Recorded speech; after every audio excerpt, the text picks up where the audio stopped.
ஒரு படம் ரிலீஸுக்கு முன்னாடியே 1500 கோடிக்கு மேலே வியாபாரம் பண்ணியிருக்கு அப்படின்னு சொன்னால் உங்களால் நம்ப முடியுமா? அப்படி ஒரு படம் உண்மையிலே சம்பவம் பண்ணியிருக்கு. ஸோ கூடிய விரைவில் ரிலீஸ் ஆகிற ஒரு படம் தான். அது என்ன படம், எவ்வளோக்கு வியாபாரமாக இருக்குது, எந்தெந்த இடத்துல எவ்வளோக்கு வியாபாரமாக இருக்குது அப்படிங்கிறத பார்ப்போம். அப்புறம் கமல் சார் ப்ராஜெக்ட் கே அப்படிங்கிறத நீங்கள் தொடர்ந்து சோஷியல் மீடியாவில் பார்த்துட்டு இருப்பீங்க. உண்மையிலே கமல் சார் வில்லனாக நடிப்பாரா? 150 கோடி இல்லை 200 கோடி கொடுத்தாலும் வில்லனாக நடிக்கிறதுக்கு வாய்ப்பு இருக்கா?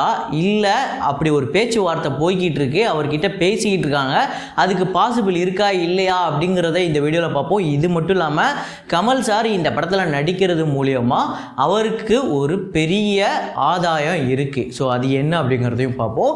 அப்புறம் வழக்கம் போல் பிச்சைக்காரன் 2 வசூல், அப்புறம் கழுவேத்தி மூக்கன், தீரா காதல், பொன்னியின் செல்வன் பாகம் 2, Kerala story 2018, fast and furious இந்த படங்களோட வசூலை பார்ப்போம். அப்புறம் வழக்கம் போல் நம்ம பழைய படத்தோட ஒரு வசூலை பார்க்குறது.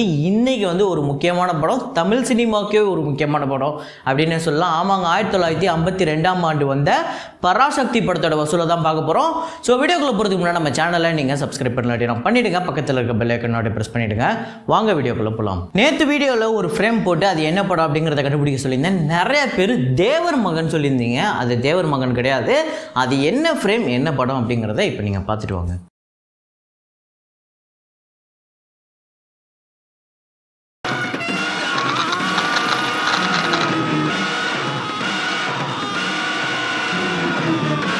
ஸோ ஆமாங்க, நிறைய பேர் தேவர் மகன் சொல்லியிருந்தீங்க. அந்த அருவாளையும் பின்னாடி ஓடி வர்றதையும் அந்த மண், ஸோ எல்லாத்தையும் பார்க்கும்போது நானுமே தேவர் மகன் தான் நினைப்பேன். ஆனால் இது வந்து மண் வாசனை. ஸோ பாண்டியன், ரேவதி, பாரதி ராஜா அவர்களோட இயக்கத்தில் வந்த மண் வாசனை படம். இதை கரெக்டாக சொன்ன முதல் 5 பேர் யார் அப்படின்னு பார்த்தீங்கன்னா, எஸ்கே தமிழ் கிரிஞ்சி சேனல் அப்படிங்கிற ஒரு முதல்ல சொல்லியிருக்காரு. அப்புறம் மௌலிராஜ், வசந்த், டிவி ரிமோட் பிளேபேக், அப்புறம் ஜீவா என்சிசி. இந்த ஜீவா என்சிசி அப்படிங்கிறவர் நிறையா பதில் அதுவும் முதலே சொல்லிடுறாரு. ஸோ நிறைய பேர் தேவன் மகன் சொல்லியிருந்தீங்க. ஸோ கிட்டத்தட்ட அந்த ஃப்ரேம் அது மாதிரி தான் இருக்குது. ஆனால் இது வந்து மண் வாசனை. ஸோ இன்றைக்கான ஃப்ரேம் என்ன அப்படிங்கிறத பாருங்கள், அதை கெஸ் பண்ணுங்கள்.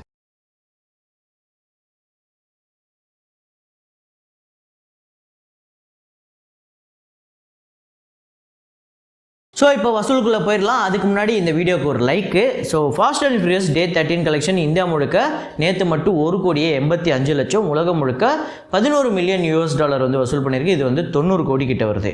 அப்புறம் இந்த படத்தோட டோட்டல் இந்தியா கலெக்ஷன் கிட்டத்தட்ட 100 கோடி, 99 கோடியே 35 லட்சம் வந்து வசூல் பண்ணியிருக்கு. World wide $569 million. இது மட்டுமே 4,708 கோடி வருது. ஸோ அதுக்கடுத்ததாக 2018 படத்தோட டே 26 கலெக்ஷன் கேரளாவில் 95 லட்சம், ஆந்திரா தெலுங்கானாவில் 85 லட்சம், ரெஸ்ட் ஆஃப் இந்தியாவில் 6 லட்சம், வேர்ல்டு வைடு இது 2 கோடியே 56 லட்சம். ஸோ 2 கோடியே 56 லட்சம் 26வது நாள் வசூல் பண்ணுறதுங்கிறது எவ்வளோ பெரிய விஷயம். அதுவும் ஒரு மலையாள படத்துக்கு. மலையாள படம் பெரிய ஹிட்டுனா கூட முதல் நாளே அவ்வளோதான் வசூல் பண்ணுது. ஆனால் இந்த படம் 26வது நாளுமே ஒரு பெரிய வசூல் எடுத்துக்கிட்டு இருக்கு. உண்மையிலே பிரமிக்க வச்ச ஒரு படம் அப்படின்னே சொல்லலாம். ஸோ அதுக்கடுத்ததாக கேரளாவில் இந்த படம் டோட்டலாக 84 கோடியே 10 லட்சமும், ஓவர்சீஸில் 75 கோடியே 50 லட்சமும், ஆந்திரா தெலுங்கானாவில் 4 கோடியே 85 லட்சம் வந்து வசூல் பண்ணியிருக்கு. வேர்ல்டு வைடு 173 கோடியே 43 லட்சம். ஸோ 200 கோடியே தொடுமா தொடாதா அப்படிங்கிறத நம்ம வெயிட் பண்ணி பார்ப்போம். ஸோ கேரளா ஸ்டோரி படத்தோட டே 26 நார்த் இந்தியாவில் 1 கோடியே 55 லட்சம், வேர்ல்டு வைடு 1 கோடியே 60 லட்சம். ஸோ டோட்டலாக இந்த படம் வந்து 26 நாள் வேர்ல்டு வைடு கலெக்ஷன் 226 கோடி 94 லட்சம். இந்த படமே ஒரு பெரிய வெற்றி திரைப்படம் தான். ஸோ அதே மாதிரியே PS2 டே 33 தமிழ்நாட்டில் 18 லட்சமும், வேர்ல்டு வைடு 26 லட்சமும் வந்து வசூல் பண்ணியிருக்கு. இந்த படத்தோட டோட்டல் வேர்ல்டு வைடு கலெக்ஷன் 358 கோடியே 67 லட்சம், தமிழ்நாட்டில் மட்டும் 143 கோடியே வந்து வசூல் பண்ணியிருக்கு. ஸோ இந்த படம் ஒரு பெரிய மார்ஜின் போட்டு ஒரு ப்ராஃபிட், ஓரளவுக்கு ஒரு டீசெண்டான ப்ராஃபிட் எடுத்து ஒரு ஹிட் அப்படிங்கிற ஒரு வெர்டிக்டை பிடிச்சிருக்கு. பிச்சைக்காரன் 2 டே 12 கலெக்ஷன் தமிழ்நாட்டில் 45 லட்சம், ஆந்திரா தெலுங்கானாவில் 28 லட்சம், வேர்ல்டு வைடு 77 லட்சம். ஸோ ரீசெண்டாக வந்த தமிழ் படங்களில் இந்த படம் ஒரு சூப்பரான கலெக்ஷன், ஒரு சூப்பர் ஹிட் திரைப்படம் அப்படின்னு சொல்லலாம். ஸோ இந்த படத்தோட டோட்டல் தமிழ்நாடு கலெக்ஷன் 19 கோடியே 31 லட்சமும், ஆந்திரா தெலுங்கானாவில் 16 கோடியே 92 லட்சமும் வந்து வசூல் பண்ணியிருக்கு. வேர்ல்டு வைடு கிட்டத்தட்ட 40 கோடி 39 கோடியே 47 லட்சம். இந்த படம் வந்து 50 கோடி வசூலை ரீச் பண்ணுமா பண்ணாதா அப்படிங்கிறத கமெண்ட்டில் போடுங்க. அதுக்கு அடுத்ததாக தீரா காதல் டே 5 கலெக்ஷன் ஸோ 20 லட்சம் தமிழ்நாட்டிலையும் வேர்ல்டு வைடு 22 லட்சமும் வந்து வசூல் பண்ணியிருக்கு. இந்த படம் டோட்டலாக 5 நாளில் 2 கோடியே 10 லட்சம் வந்து வசூல் பண்ணியிருக்கு. மறுபடியும் இன்னொரு வீக்கெண்டு இந்த படம் பர்ஃபார்ம் பண்ணுமான்னு கேட்டிங்கன்னா வந்துடுது. அடுத்தது காதர் பாட்சா என்கிற முத்துராமலிங்கம், அப்புறம் வீரன், அது மாதிரி படங்கள்லாம் வருது. ஸோ அதனால் வாய்ப்பு இல்லை அப்படிங்கிறது தான் தெரியுது. கழுவேத்தி மூர்க்கன் இந்த படம் வந்து 5வது நாள் வசூல் தமிழ்நாட்டில் 18 லட்சமும் வேர்ல்டு வைடு 19 லட்சமும் வந்து வசூல் பண்ணியிருக்கு. டோட்டலாக 5 நாள் வசூல் 2 கோடியே 47 லட்சம் இந்த படம் வந்து வசூல் பண்ணியிருக்கு. இந்த படம் திராகாதல் ரெண்டுமே நல்லா இருக்குது, ஒரு டீசெண்டான ஒரு படம் அப்படின்னாலுமே வசூல் வரல அப்படின்னா அது ஃப்ளாப் தான். ஸோ நான் சொல்லியிருந்தேன்ல, ரிலீஸ்க்கு முன்னாடியே 1500 கோடிக்கு மேலே வியாபாரம் பண்ண படம். அது என்ன படம் அப்படின்னு பார்த்தீங்கன்னா, கொஞ்ச நாளைக்கு முன்னாடி, அதாவது ஒரு வருஷத்துக்கு முன்னாடி ஒரு டீசர் ஒன்று ரிலீஸ் பண்ணாங்க. அந்த டீசரை வந்து பார்த்துட்டு எல்லாருமே பயங்கரமாக கழுவி ஊற்றுனாங்க. அந்த ஹீரோவே வந்து என்ன இப்படி பண்ணி வச்சுட்டீங்கன்னு அந்த டைரக்டரை பார்த்து கேட்குற மாதிரி நிறையா கிளிப்பிங்ஸ்லாம் வந்தது. அதுக்கப்புறம் அதுக்கு ட்ரெய்லர் விட்டு பார்த்தா வேறு லெவலில் இருந்தது அந்த ட்ரெய்லரு. ஸோ வேறு எந்த படமும் இல்லைங்க, ஆதிபுருஷ் தான். ஸோ ஆதிபுருஷ் படம் வந்து ப்ரீ ரிலீஸ் பிஸ்னஸ் ஒரு மிகப்பெரிய நம்பரை வந்து கலெக்ட் பண்ணியிருக்கு. ஸோ அதை நான் இப்போ சொல்கிறேன் பாருங்கள். இந்த படத்தோட பட்ஜெட் அப்படிங்கிறது 600 கோடி. ஸோ மறுபடியும் விஎஃப்எக்ஸுக்கு இந்த படத்துக்கு 200 கோடி செலவு பண்ணிடுவாங்க. ஆக்சுவலாக இந்த படம் ஸ்டார்ட் பண்ணது 400 கோடிக்கு தான். ஸோ ஆந்திரா தெலுங்கானாவில் இந்த படம் தியேட்ரிக்கல் பிஸ்னஸ் மட்டுமே 170 கோடிக்கு வந்து நடந்திருக்கு. யூவி கிரியேஷன்ஸ் வந்து இதை வந்து வாங்கி ரிலீஸ் பண்ண போகிறாங்க. டிஜிட்டல் ரைட்ஸு நெட்ஃப்ளிக்ஸு 500 கோடி அப்படின்னு சொல்லப்படுது. ஸோ 500 கோடி அப்படின்னா இதுதான் எனக்கு தெரிஞ்சு இந்தியாவிலே ஹையஸ்ட்டுன்னு நினைக்கிறேன். ஸோ கண்டிப்பாக பிரபாஸ் அப்படிங்கிறவர் இந்தியாவிலே நம்பர் 1 பேன் இந்தியா ஸ்டார்னு சொல்கிறதெல்லாம் எந்த ஒரு மாற்று கருத்துமே இல்லை. ஏன்னா உண்மை நிரூபணம் ஆயிடுச்சு. ஸோ அதே மாதிரியே சேட்டிலைட் ரைட்ஸு 200 கோடிக்கு மேலே போகும் அப்படின்னு சொல்லப்படுது. அதாவது ஆல்ரெடி 200 கோடி கேட்டிருக்காங்க, ஆனால் இன்னும் கன்ஃபார்ம் ஆகலை. அதோட அதிகமாக கொடுக்க போகிறதா பேசப்படுது. அது மட்டும் இல்லாமல் ஓவர்சீஸ் வியாபாரம் வந்து 200 கோடி. இது இல்லாமல் ஹிந்தி பிஸ்னஸ் இருக்குது, இந்த பக்கம் சவுத் இந்தியா, கர்நாடகா, அது இதுன்னு நிறையா இருக்குது. இந்த படம் இப்போவே 1070 கோடி. ஸோ ஹிந்தி பிஸ்னஸ் கண்டிப்பாக ஒரு 300 கோடி, தமிழில் ஒரு 50 கோடி, அதே மாதிரியே கேரளாவில் ஒரு 30 கோடி, கர்நாடகாவில் ஒரு 100 கோடின்னு கொடுத்தாங்கன்னா இந்த படம் 1500 கோடிக்கு மேலே கண்டிப்பாக எடுத்துரும். அதுவும் இல்லாமல் டப்பிங் ரைட்ஸு, அது இது சேட்டலைட்டு எல்லாம் சேர்த்து மொத்தமாக, அதுவும் இல்லாமல் ஆடியோ ரைட்ஸ் வேறு இருக்குல்ல, அது வேறு சேர்த்து மொத்தமாக ஒரு 1500 1600 தாண்டிடும்னு நினைக்கிறேன். ஸோ இந்த படம் முதல் நாள் வசூல், அதாவது வழக்கமாக ஒரு படம், இந்த படம் மொத்தமாக 200 கோடி வசூலாகுமா அப்படின்னு நம்ம பேசிகிட்டு இருக்கோம். ஆனால் இந்த படம் ஃபஸ்ட்டு டேவே 200 கோடி வசூல் எடுக்குமா அப்படின்னு ஒரு பக்கம் டாக்கு போய்கிட்டு இருக்கு. ஸோ இந்த படத்துக்காக நீங்கள் எந்த அளவுக்கு எதிர்பார்க்குறீங்க அப்படிங்கிறதையும் கமெண்ட்டில் போடுங்க. ஸோ அதுக்கப்புறமா இன்னொரு விஷயம். ஸோ இப்போ நம்ம பிரபாஸை பற்றி தான் பேசிக்கிட்டு இருந்தோம். மறுபடியும் இன்னொரு நியூஸ் பிரபாஸை பற்றி தான். ஸோ ஆல்ரெடி நீங்கள் கேட்டிருப்பீங்க, நான் வீடியோட இன்ட்ரோடக்ஷன் சொல்லியிருந்தேன். ஆல்ரெடி நீங்கள் நிறையா நியூஸ்லேயோ இல்லை நிறையா போஸ்ட்லேயோ பார்த்துருப்பீங்க. ஸோ என்ன அப்படின்னா, கமல் சார் வந்து 150 கோடி 20 நாள் கால் ஷீட்டு வில்லனாக நடிக்கிறாரு, அதை ப்ராஜெக்ட் கே படத்தில் அப்படின்னு சொல்லிட்டு ஒரு டாக் போய்கிட்டு இருக்கு. அது வந்து உண்மையா அப்படின்னு கேட்டிங்கன்னா உண்மையிலே அப்ரோச் பண்ணியிருக்காங்க. அதுக்கு முக்கியமான காரணம் என்ன அப்படின்னு பார்த்தீங்கன்னா, இந்த படத்துக்கு இவங்க பட்ஜெட் போட்டிருக்காங்களா 500 கோடிக்கிட்ட செலவு பண்ணியிருக்காங்க. அந்த பட்ஜெட்டுக்கு ஏற்ற ஹைப் இருக்கான்னு கேட்டிங்கன்னா இல்லை அப்படிங்கிற மாதிரி ஒரு பேச்சு போய்கிட்டு இருக்கு. அதுக்கு இவங்க ஆல்ரெடி ஒரு பாலிவுட் ஸ்டாரை தான் வந்து அப்ரோச் பண்ணி அதில் தான் வில்லனாக வந்து நடிக்கிறதுக்கு, அதுவும் பெரிய பாலிவுட் ஸ்டார்னு சொல்கிறாங்க.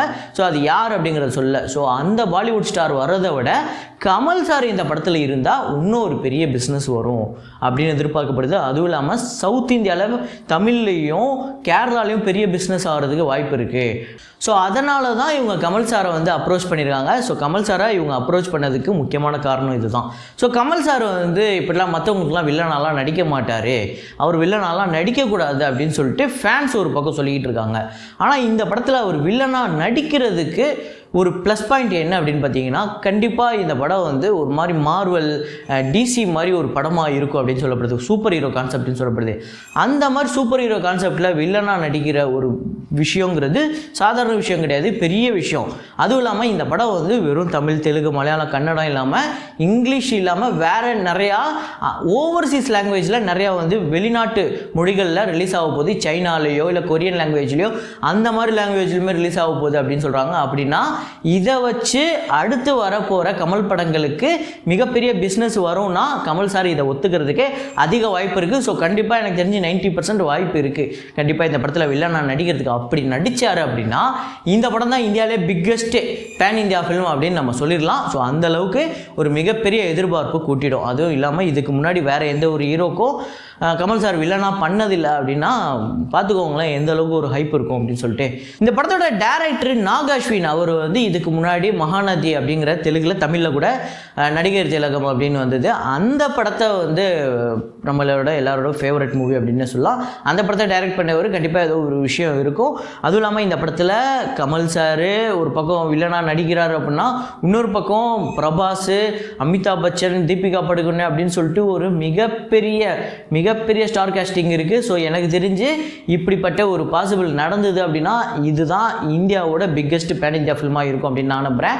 ஸோ இதை பற்றி நீங்கள் என்ன நினைக்கிறீங்க? இப்படி ஒரு படம் வந்ததுன்னா அது எப்படி எந்த அளவுக்கு ரீச் இருக்கும் அப்படிங்கிறத நீங்கள் கமெண்ட்டில் போடுங்க. இப்போ நம்ம பராசக்தி படத்தோட வசூலுக்கு போயிடலாம். ஸோ பராசக்தி அப்படிங்கிறது தமிழ் சினிமாவோட ஒரு முக்கியமான படம்.